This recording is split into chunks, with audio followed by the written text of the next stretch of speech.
Hello and welcome, weary podcast traveler. This is my viewfinder. I recently spoke with my friend Alvin Paringit, and we seemed to focus a lot on walking. I found this quote from Friedrich Nietzsche: "All truly great thoughts are conceived by walking." While I'd hardly suggest Alvin to be some formal Nietzschean follower, I think that references to walking are fascinating. Nietzsche's work itself is pretty difficult and perhaps shouldn't be boiled down to simple tenets, partly because of his impending dementia and partly, at least in my opinion, because he probably wouldn't want anyone to frame his thoughts so strictly. What is of interest here is that he wanted to express a movement away from unilateral thinking. While his concept of the Superman is up for some debate, in my opinion, I think his idea was more about pointing out that individual thinkers have a quest to grow, to absorb, assess, to suffer, and not to shy away from pain.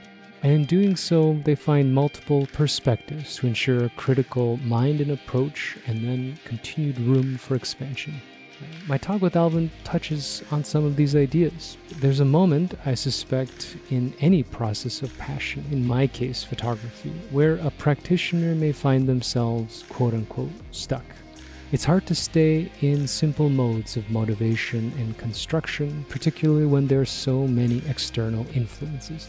In our era, social media and the digital information age has compounded this exponentially. One cannot look anywhere without some external influence. Here's my chat with Alvin, and see if you can pick up this focus on self-growth, self-discovery, and the importance of getting out there and just walking around. When I developed this idea, I was like, okay, well, I know a lot of photographers, I know a lot of people who think about this shit, and most photographers are existentially curious anyways, and I was like, all right, let's build this thing. Yeah, like, photography-wise, I don't know, I feel like it's kind of limited with what you can talk about photography. As far as, I keep telling you about this newsletter I follow, Brian Formal's. He basically talks about photography and walking, but it's more so about how it's like the ultimate way to get your creative juices flowing, some shit like that. Well, you know what, that's a great sort of first jumping off point. So without reading it, I think this is the right topic to start this off, because one of the problems I've had, I think that generally we who are or have been in practice a little bit more attracted to, and it's an offensive word lately apparently, but street photography or documentary photography or like candid photography, you know, it's different than studio, commercial, macro, intentional stuff. There's something that attracts us, I think, at least when we practice those forms, to the spontaneity. And it is something that I think is an interesting thing. So bringing up walking, meditative, and perhaps this, I don't know, spiritual but artistic, creative process, action. No, it's interesting to read through those newsletters, because to me they like ring true, because like there's that Mark Twain quote, like golf is a good walk spoiled, or something like that. But it's like you can also apply it to photography. If you're just walking around, it's like even better when you're taking pictures too, because first of all, if you're a street photographer or like any photographer, like that's what you have to do. You have to start walking first, right? And it's like when you're walking, you tend to like notice things around you, obviously, but instead of like having to go like, oh, look over here, look over there, you just take a picture instead of like pointing your finger at something. I don't know, for me, like that's like absolutely an essential part of the process, because I had it in my head. Okay, well, let's focus on that. I mean, I think what sticks out to me, I think it's a great description. In order to start photography, at least in our experience, you have to start with a walk, which implies for me on a, let's call it a spiritual or existential level, that you have to have had something happen in your life that makes you want to do something about it. Even the idea of going out and purchasing a camera requires quite a specific intentionality. And so we can't speak for everybody's experience, but I was kind of, I always assumed most people, you included, have just grown up with camera in hand, but that doesn't seem like that was the case. So is there a way maybe we could start with a reflection of what got you to start walking? I mean, do you remember who you were when you found your first camera and decided that this is something you wanted, maybe not intentionally pour this much energy into, but... Totally, man. Like, well, the funny thing is, when I first picked up a camera seriously, I was around, I think I was in 8th grade or something like that. I just borrowed my dad's Sony Cybershot, but funny enough, I wasn't interested in taking the pictures. I was taking little videos because I thought that was more interesting because you're dealing with movement, right? And actual recording or documentation. But it also included sound too, right? Instead of just a visual thing. I remember just walking around and taking videos of my friends. The pictures would kind of be secondary. What was more important was getting around, moving first. So what's grade 8? 12? 14. 14? 13? Yeah, 13, Anyways, 14. It's interesting, you're already interested in, I don't know, is it too strong to say, utilizing this tool or technology to start taking part of something else? So, As cliche as it was, I was, documenting my life, but not formally, just, more casually, right? Oh, here's a clip of my friends, dicking around, or look at this thing I found on the ground, or I think I still have photos from 2009 when I last used my camera before I picked it up seriously again. They were just photos taken from a C-train window of graffiti and stuff, just because I don't know. It's what caught your eye, as they say. Yeah, and it's oh, this might not be here in a little bit. Well, I don't want to say you're downplaying it, but it's interesting how it's hard to explain and it feels like you want to play it off as casual, but all I can think about is this is not a typical experience that a non-photographer will think about, I think. I don't know, man, because when you think about it, everyone's taking pictures or recording something with your phones. The only difference was people have more access to camera. This is the thing that I wonder about photography as an art form or a practice now, is that we've reached the saturation point where the, proliferation or the accessibility or the democratization of having a camera in hand has not only changed what photography means, but I wonder if it goes the other way too. So, when you talk about finding your dad's camera or asking or borrowing or using, there's an intent.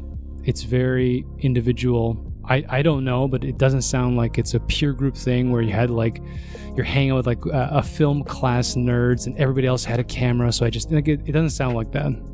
And so it feels like, there's this incredible piece of technology, however you want to use it. And then you get to express something that, you're the type of person where something does catch your eye. You are noticing the external environment. That's not true for everybody. It's just not. I mean, I can't be.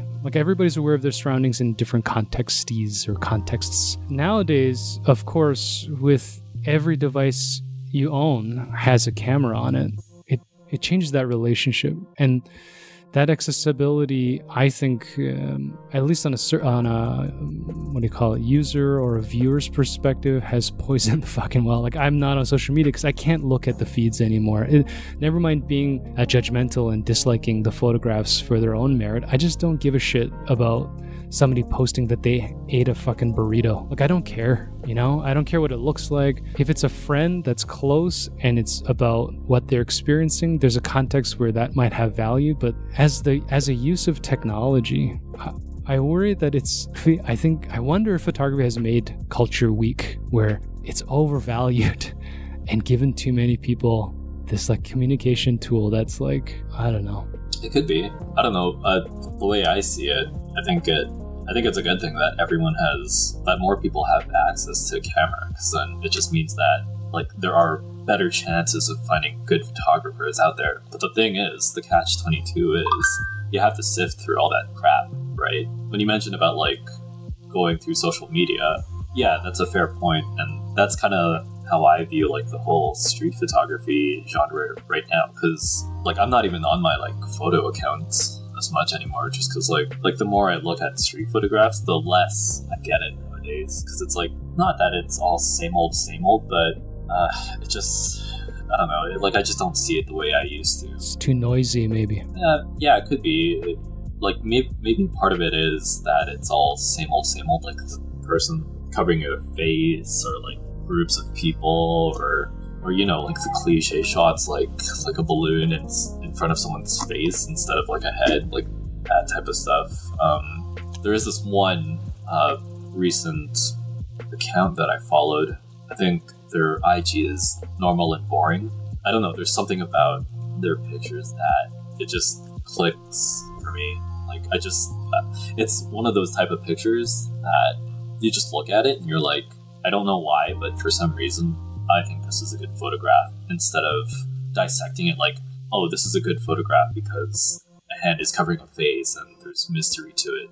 You know, like I think nowadays I just want to look at a picture and be like, huh, instead of like, oh, I get what the photographer is trying to do. That's a fascinating thing, because kind of scaling back, the first thought I had listening to what you were saying is, it's all the, let's call it digital noise. So there's, we have this huge influx of photographers and photography, and so the ratio, even if the percentage is the same, instead of having 10 photographers and one that's like some sort of monumental talent, we now have 10 million, and maybe there's 1 million people out there that are building something really interesting. I suspect that the percentage lowers, but who am I to say? So it's very hard to sift through. So then all of the pictures that are coming out, is it that people are trying to make and find moments that remind them of things that have inspired them? Or is it just that that's the limit of what people can take pictures of? No, it's totally people just trying to emulate other... It feels like that, right? Yeah, no, it totally is, because I had a talk with my friend Rob. He brought up a great point. Every photographer nowadays should have done better work than the masters 50 years ago, because we have better tech. Like we have the capability to take more pictures, which equates to like more chances of getting something more better, right? But the thing is, people are so stuck like recreating the puddle jumper or the Alex Webb type of shit with like different elements.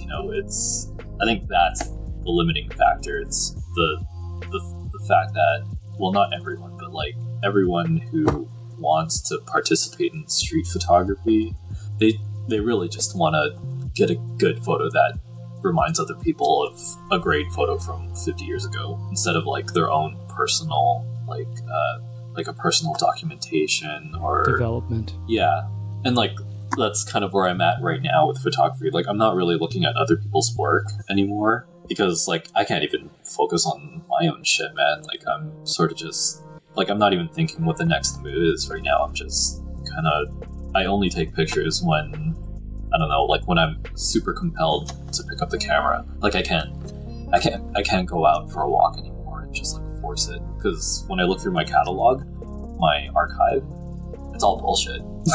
Well, like I look at even my good photos, I can't even, I don't get them anymore, man.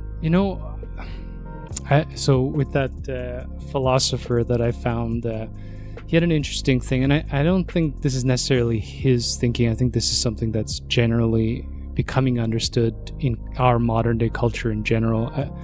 I'm just suddenly reminded of that guy that wrote, anyways, he used to have a blog. How to Not Give a Fuck. Yeah, How to Not Give a Fuck. That guy, right? What's that guy's name? Mark something? Marin? Yeah. I read that book, and I don't know. Well, I didn't think it was a good book. I thought it was like how to be separate from this shit, but it's not really.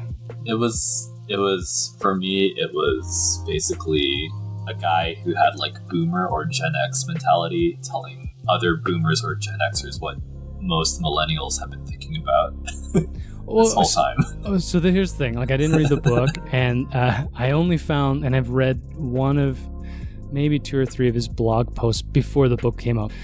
But one of the things that struck me in this one post was how he described that the information age ended and we're now in the attention age. So what has more social and financial value is being noticed rather than being informationally correct or learned. Listening to you both on sort of this idea of people taking photos that remind them of these masters and then the real thing is not so much that we shouldn't do that, is that everybody needs to publish it. It's like if like I don't you know me, like I'm not actually someone who studies it the way that most people do, so I don't actually know names and I don't necessarily go out to recreate photographs, but the influence of having historical figures and just generally having seen great photography is going to influence ideas that I might have. But I'm not necessarily going to always post, at the beginning is one thing, but like you're describing, as you evolve, as you change, provided that you're actually interested in expressing something for yourself or communicating something specific, you're not going to just publish everything you take, or at least maybe you shouldn't. That's a problem.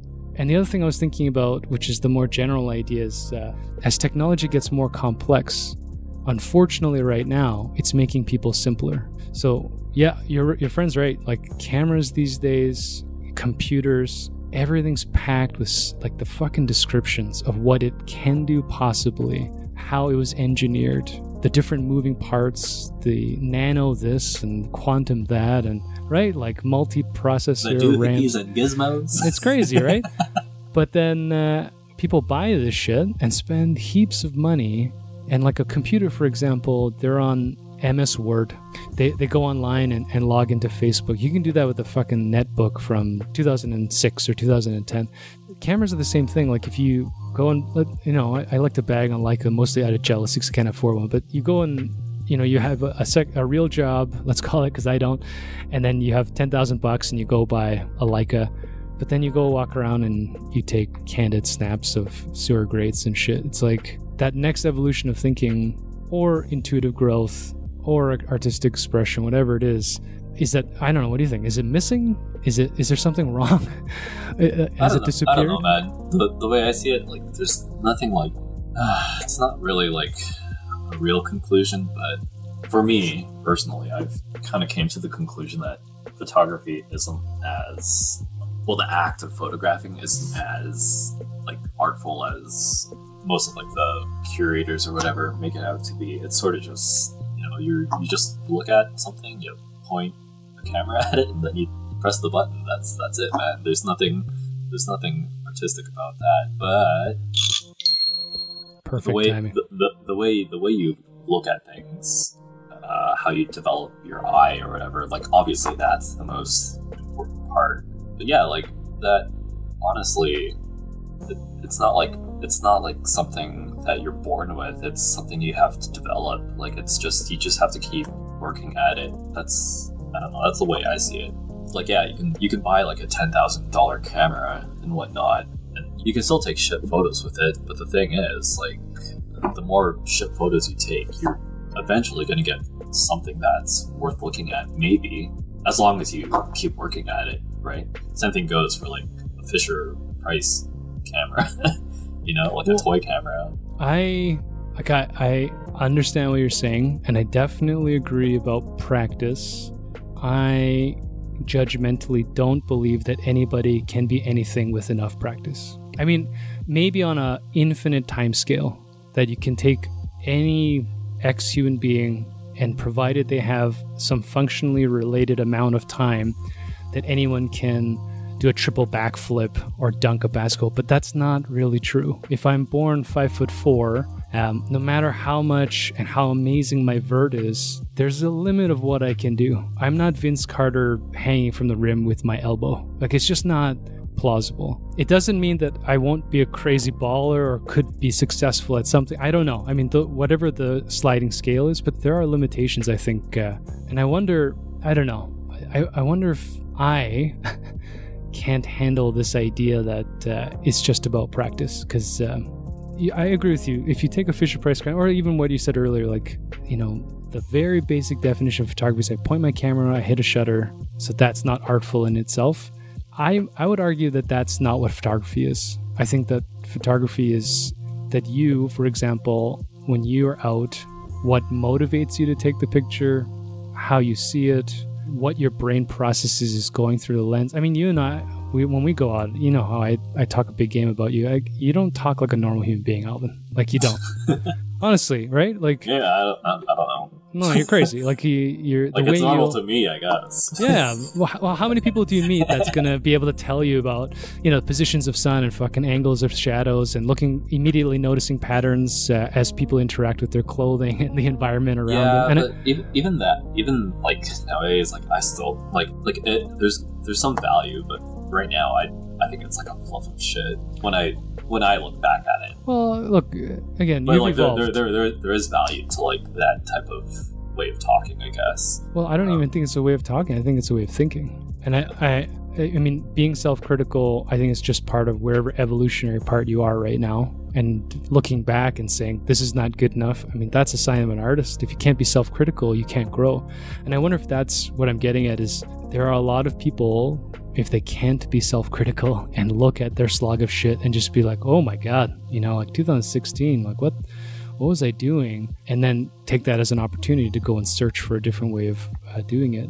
You can take, 150,000 pictures a year. I mean, there's a lot of family photos that are like that, where, parents will have like a point and shoot camera, but every year the pictures of vacations will look exactly the same, right? And there's some people that, like when Scott might be a unique scenario because his parents, some of those things he dug up, they look like magazine-ready photographs, like some of the arranged with the cameras, that beach shot with his mom. That my dad didn't take pictures like that. Like, not to bag on my parents, but it's just not how they interacted in this medium. And my parents took a fuck ton of pictures, man, right? I'm sure if you look through it, there's like something that's like good, right? Because like I think it's like an arbitrary argument, because I could look at something that looks so casually made and be like, that's a good photo, and I like that better than the thing that looks like it's from a magazine. It's like it's how you personally perceive it, and that's really how it is in the end. Like how one person sees what photography is to them. To me, I think it's nothing. There's nothing nuanced about it. It's the act of taking photographs. You look at something, you press a button on a camera, and then boom, that's a picture. Some people, like yourself, might have a more nuanced approach, like involving all the processes into it, like thinking and all that. But I don't know. Like I want to approach it in a more simplified way, I guess. Not to say like your approach is like too over complicated or whatnot. I'm just saying it's like a different. Like it's complicated for me, but it might be like simple the way you see it, right? Yeah, no, you know what I'm hearing, which I think is interesting, is this sort of self-reflection of what you get out of doing, let's say, doing photography or practicing photography for yourself is one thing. And that will become this, I don't know, intrinsic passion or connection with the process or act in and of itself.